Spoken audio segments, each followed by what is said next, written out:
Hello, everybody. Welcome back to the Total Extreme Wrestling 2016 Developers Journal / Dev Diary. We are here on March the 9th, right? Yesterday was the 8th. March 9th, day 28. Yeah, that makes sense in the Total Extreme Wrestling Dev Diary. We're still on page 2, and we got, I think, this might be the last one on page 2. This might not be. I don't know. We've been on it since the 19th of February. It's now the 9th, so that's 20 days? Sure. Whatever. Whatever. I don't know. I don't know things. Anyways, we're down here, March 9, and we have a themed day today. Let's start with the first one, Botches.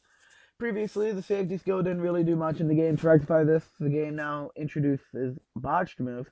Workers with the low safety ratings will run the risk of botching moves and potentially injuring their opponents. This is separate from regular injuries, which are still linked to the resilience skill. Very occasionally, even skilled workers may get a freak accident and botch a move. As well as potential injuries, botches and even near botches can lead to negative relationships between the workers involved and potential morale issues. On top of this, even people not involved in the match can react. For example, veterans may get irate about a clumsy rookie being reckless, as they should be. This also makes dealing with rookies and clumsy workers more of a challenge in the long run. If a botch does happen, you will read about it on screen during the match, as well as getting an email if there is any fallout from it. That's good. Refusal to work with botchers. Mirroring the real-life Austin Owen Hart situation, workers who get injured thanks to a botch move can refuse to work with that person again. This is dependent on their personality and the severity of the injury.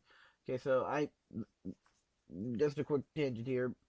I know the Austin Owen Hart situation. Owen broke Austin's neck accidentally by power driving him, and Austin's head was too low.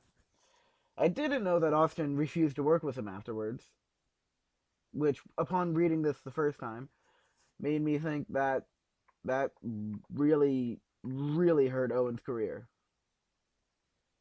Because, I mean, Austin was obviously the top guy during that time. So it was like, well, if Owen Hart can't face the top guy, then he can't be the top heel with the top face. If Austin was ever to turn heel and still be the top guy, which already limits Owen Hart. But then, because if I because but he can't work with Austin again, and he's probably not going to get in any storylines with him because he can't work with him. It just really sucks for Owen.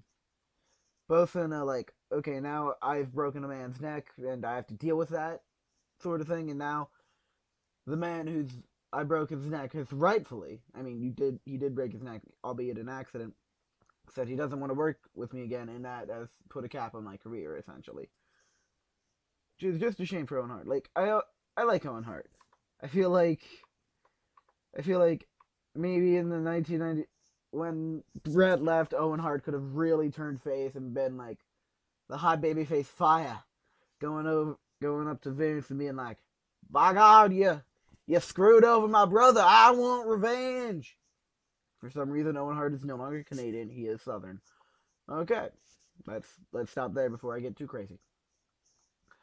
Accessing a worker's profile and viewing the physical screen will now list all the injuries that the worker has suffered during the course of their career, together with the date of when it happened. This includes any pre-existing injuries that were added via the editor before the game began. Cool. So in Cornell vs. Troy Tornado's neck injury will appear in the physical screen. That's good. Who knows? Maybe it happened because of a botch. Aha! Now we get to know that because of this next one. This allows you to get a better idea of exactly how injury prone a worker is and where the damage may have been done in terms of body parts. As an addition to the previous entry, the injury history will also record and list if the injury occurred due to a botched move. If so, the botcher's name will be displayed as well, so that you know who was at fault. And injury notes. In previous games, you would only find out about injuries via an email after the show. This has now been altered so that you'll be able to see on screen when an injury happens. It's a minor touch, but it helps the immersion. So in the match, it'd be in the road agent notes. Blah blah blah was injured during the match. You might not get a sense of the injury. You might, I don't know, but it'll definitely say they were injured. You probably would get what the injury is. Or I mean, for if you're trying to help the immersion here, I'd say was like if it's like if it's like a broken leg, you're probably going to be able to tell it immediately. But if it's like a torn hamstring, I mean, Triple H could wrestle through that. He probably would if it happens again. Especially since he's wrestling on pay per view and it means more then. But you'll probably see like Worker with like the Worker struggled through an injury during this match and will need medical attention afterwards. Something like that. I don't know. Something that doesn't tell you exactly what happened to what injury he got, but or she, but it definitely would tell you that this guy is probably injured. All right. So today was all about botches and injuries. That will be the title of the video: botches and injuries. Anyways, guys, thank you all for watching. Hope you all enjoyed. Please leave a like, comment, and subscribe. And I'll see you guys in the next episode of the Total Extreme Wrestling 2016 Developers Journal / Dev Diary. Bye.